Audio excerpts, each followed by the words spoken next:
día a todos, tantos que no pude saludar, que no pude dar un lindo abrazo. Hoy es un día especial, ¿no?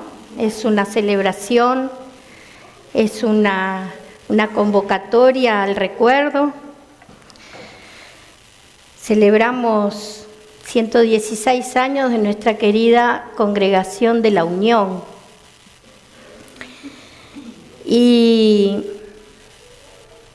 Y cuántos recordamos y hacemos, como decía hoy, la palabra retrospectiva, ¿no? Para darnos cuenta qué valor que tuvo las personas que supieron escuchar al Señor para seguir lo que Él quería que hiciera.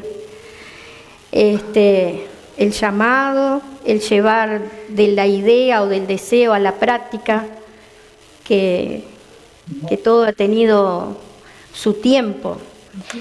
Y el fin de semana pasado con Andrea de noche, el sábado, le hicimos a Luis, a Saya, toda una serenata ahí, con canciones viejas de cuando cuando éramos jóvenes, que hoy nos parecía ver a Aldo y a Euclides acá adelante cantando esa canción, y a tantos hermanos, ¿no? que no están físicamente, pero que están en el recuerdo y están en la palabra también, porque había métodos muy atractivos para aprender la palabra. Nos hacíamos concursos de versículos y yo siempre fallaba en la dirección, porque no me acordaba en qué parte. Me acordaba del versículo, pero no, y sigo con ese problema. Qué bueno que esos hermanos nos compartieron la experiencia que ellos tenían, las ganas, y nos enseñaron sobre el reino de Dios, que esa es nuestro enfoque, ¿no? El reino de Dios. ¿Qué significa para los creyentes el reino de Dios? ¿Dónde creemos que se encuentra el reino de Dios? Esta definición es tan impresionante y por momentos tan lejana, porque a veces pensamos en reino de Dios como algo tan inalcanzable, ¿no? Y es tan importante esa definición que está 99 veces dicha en los evangelios y 90 veces mencionada por Jesús. Jesús nombra el reino de Dios 90 veces. Podemos recordar algunas. Jesús tenía tanto interés que aprendieran qué era el reino de Dios, qué significaba, que puso muchos ejemplos con cosas sencillas, con cosas que pudieran entender, porque es algo muy difícil, ¿no? Y no sé, a ver si me ayudan recordando algunas de ellas. Fueron varias, no vale mirar el celular. La semilla de mostaza. Buscar el reino de Dios y su justicia. Más complejo todavía, ¿no? El reino de Dios. ¿Cómo? Bien. Pero ¿qué ejemplos puso él en la Biblia para hacernos entender, querer hacernos entender? La palabra de Luis Avanzar, perdón. También. Claro de lo que es reino y lo que es mirando acotado. El sembrador que esparce la semilla. La levadura, la mujer que no ve de qué manera crece el pan. La moneda perdida. La perla preciosa. El tesoro escondido. Quiere comprar el terreno con tal de tener ese tesoro, ¿no?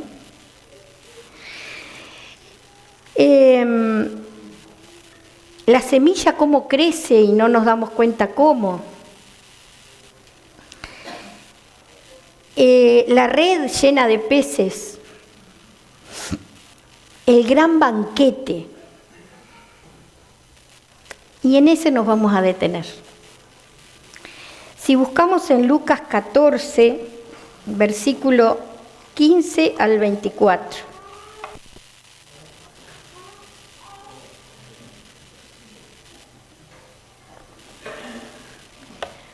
14, 15 al 24. Jesús venía, vamos a ponernos en contexto, Jesús estaba reunido con unos fariseos prominentes, dice la Biblia, ¿no? O sea que se ve que eran importantes fariseos de la época. Estaba en su casa de uno de ellos y allí se habían reunido varios. Podemos pensar que algunos estarían con muy buena intención de saber quién era Jesús, otros serían por mera curiosidad y otros serían para ver si se equivocaban algo para poder darle, ¿no? Que estaban siempre buscando en lo que se podía fallar. En ese contexto en el que venía hablando de varias cosas, enseñándole a esos fariseos, él le dice, un fariseo, vamos a leerlo y lo compartimos. Uno de los que estaban sentados con él en la mesa oyó estas cosas que él venía hablando y le dijo, el fariseo dice, ¿no? Dichoso el que participe del banquete en el reino de los cielos. Entonces Jesús le dijo, un hombre ofreció un gran banquete e invitó a muchos. A la hora del banquete envió a su siervo a decir a los invitados, vengan, que la mesa ya está servida. Pero todos ellos comenzaron a disculparse. El primero dijo, acabo de comprar un terreno y tengo que ir a verlo. Por favor, discúlpame. Otro dijo, acabo de comprar 5 yuntas de bueyes y voy a probarlas. Por favor, discúlpame. Y otro más dijo, acabo de casarme, así que no puedo asistir. Cuando el siervo regresó, le comunicó todo esto a su señor, entonces el dueño de la casa se enojó y le dijo a su siervo, ve enseguida por las plazas y por las calles de la ciudad y trae acá a los pobres, a los mancos, a los cojos y a los ciegos. Cuando el siervo le dijo, Señor, se ha hecho lo que mandaste hacer y todavía hay lugar. El Señor dijo al siervo, ve entonces por los caminos y por los atajos y hazlos entrar por la fuerza. Quiero que se llene mi casa. Quiero decirles que ninguno de los que fueron invitados disfrutará de mi cena.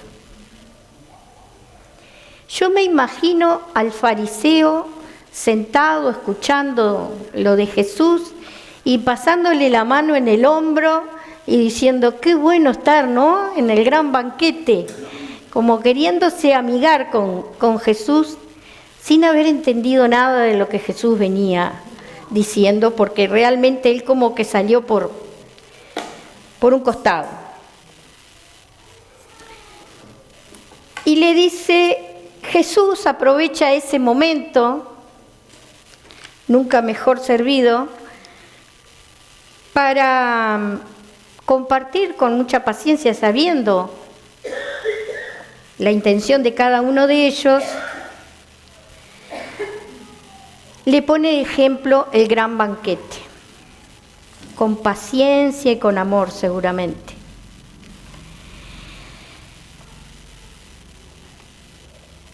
Jesús encontró ese momento para, además de explicarle, involucrarlos directamente, ¿no? Porque estaba claro que estaba hablando de que los primeros invitados a la fiesta eran los judíos. Y que esos están poniendo en ese momento excusas que además cuando uno tiene un gran banquete los bueyes los deja para otro momento, ¿no? Excusas muy a la vista de que lo que no querían era ir. No quieren pertenecer al reino de Dios.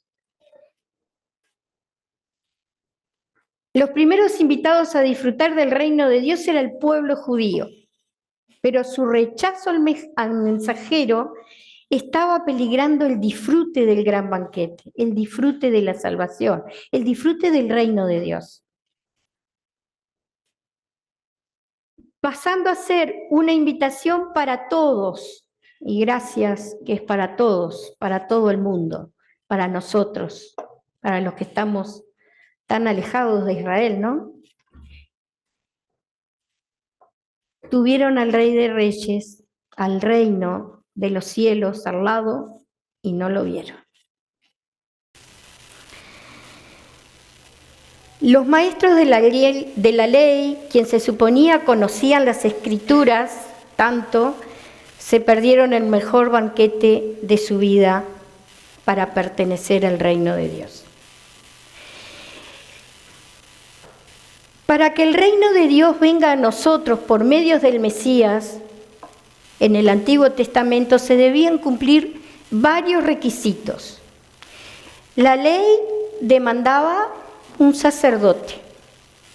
La historia buscaba un rey. Y los profetas revelaban al profeta.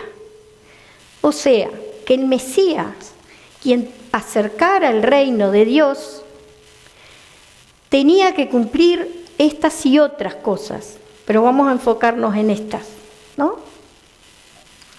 Como rey, Jesús tenía toda la autoridad.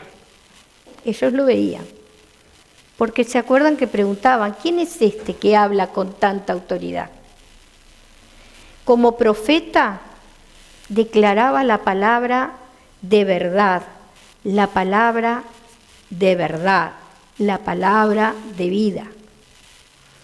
Y como sacerdote, solucionaba el problema del pecado, visible por medio de las enfermedades e invisible por medio del Espíritu. Lo que podemos deducir que Dios está en él y el reino de Dios está en Jesucristo. Si Jesucristo cumple todos esos requisitos establecidos, están mencionados, y Él vive, el reino de Dios está vivo en cada uno de nosotros.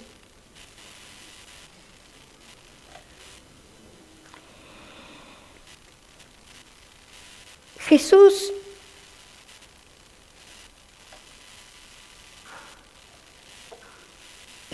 en un momento que en Corintios, si alguien quiere buscarlo, Colosenses 1, 13 y 14, le preguntan a Jesús dónde pueden encontrar el reino de Dios. Como nosotros muchas veces nos preguntamos, ¿dónde está el reino de Dios?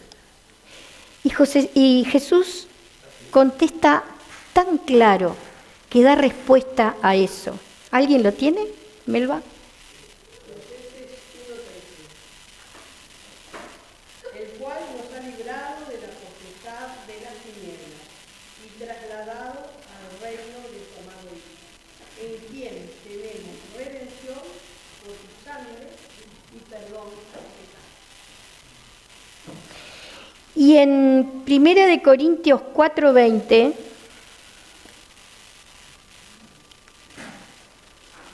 Primera de Corintios 4:20, ¿alguien la tiene a mano? Tengo acá. Bueno. Cuando alguien pertenece al reino de Dios lo demuestra por lo que hace y no solo por lo que dice. El reino de Dios, dice otra versión, no es cuestión de palabra, sino de poder. ¿Y por medio de quién tenemos poder? del Espíritu Santo. Entonces, si creemos en Jesucristo, si Jesucristo está en nuestra vida, es nuestro Señor, es nuestro Rey, nuestro sacerdote, nuestro profeta, nuestro Rey de Reyes, nuestro Salvador. Si Él está en nosotros en plenitud, está el Espíritu Santo. Y si está el Espíritu Santo, está el reino de Dios. La plenitud del reino de Dios seguramente la compartamos cuando estemos con Él cara a cara. Pero la empezamos a vivir hoy, cuando tenemos a Jesucristo en nuestro espíritu, en nuestra vida. Por lo tanto, el reino de Dios está en cada uno de nosotros. No hay que ir a un lugar. No hay que venir a esta iglesia que está desde hace 116 años para tocar el reino de Dios. No, venimos a esta iglesia que está hace tantos años para compartir el reino de Dios. Para que el fuego del Espíritu Santo esté vivo, esté más lleno de bracitas y sea más intenso. Pero el Espíritu de Dios hace que el reino de Dios esté en cada uno de nosotros. Para mí este descubrimiento, hermanos, seguramente está en la tapa del libro, pero yo hace poco que lo descubrí. Ha sido tan alentador. No tengo que esperar a otra vida, no tengo que esperar a determinadas cosas. El reino de Dios está en mi vida hoy, está en la tuya, está cuando nos aferramos en Él, está cuando creemos que Jesús está haciendo el milagro, porque está tocando nuestro corazón, está tocando nuestro espíritu.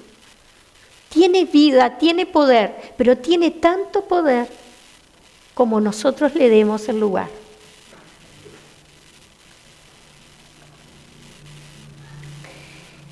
¿Se acuerdan la pregunta? ¿Qué significa el reino de Dios? Podemos decir que el reino de Dios, que Dios tiene el reinado y dominio en todo lo creado y todo le pertenece. No se limita a un lugar físico. ¿Dónde se encuentra? Dios reina hoy en la vida de cada uno de sus hijos, por medio de Jesucristo, en todas las personas que lo aceptan como su Señor y Salvador. Jesús fue quien acercó el reino de Dios a nosotros, a los seres humanos. ¿Recuerdan el Padre Nuestro? Vénganos tu reino hoy.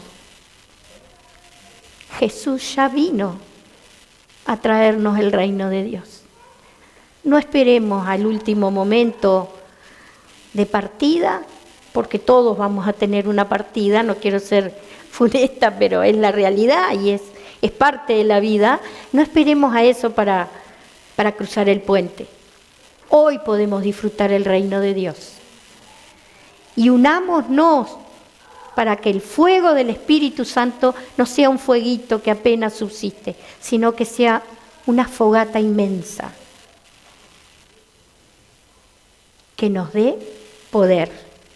Dios nos da poder por medio de su Espíritu Santo. Gracias a Dios, porque eso lo entendieron quienes inauguraron, quienes formaron esta comunidad, así nos lo transmitieron, y esa antorcha del Espíritu Santo siguió para que hoy estén las puertas abiertas de la iglesia y reciba a los que recién llegan, a los que se fueron y volvieron, a los que hoy no están y van a volver. Porque cuando el frío ataca, el estar entre muchos fueguitos hace mucho bien. Y recurrimos a la iglesia. Oramos, Señor, hermanos, para agradecer que el reino de Dios, algo tan maravilloso, está tan cerquita nuestro. Dios y Padre, te damos gracias por ese puente maravilloso que tú has hecho por medio de Jesucristo para poder conocer y disfrutar desde ya tu reino. Ese reino que nos da paz, ese reino que podemos descansar en ti, ese reino que no nos ataca, donde tu yugo es fácil de llevar porque es amor. Permítenos, Señor, compartir de tu reino con los demás. Gracias por esta comunidad, gracias por la visión que tú has puesto en otros y en cada uno de nosotros el deseo de pertenecer a ella. Somos un granito de arena en una gran montaña, en una playa, pero sé que tú nos miras con amor. Sé que tú estás aquí porque tu espíritu se mueve en este lugar. En el nombre de Jesús, Señor, te damos las gracias y ponemos nuestra vida en tus manos. En el nombre de Jesús, amén.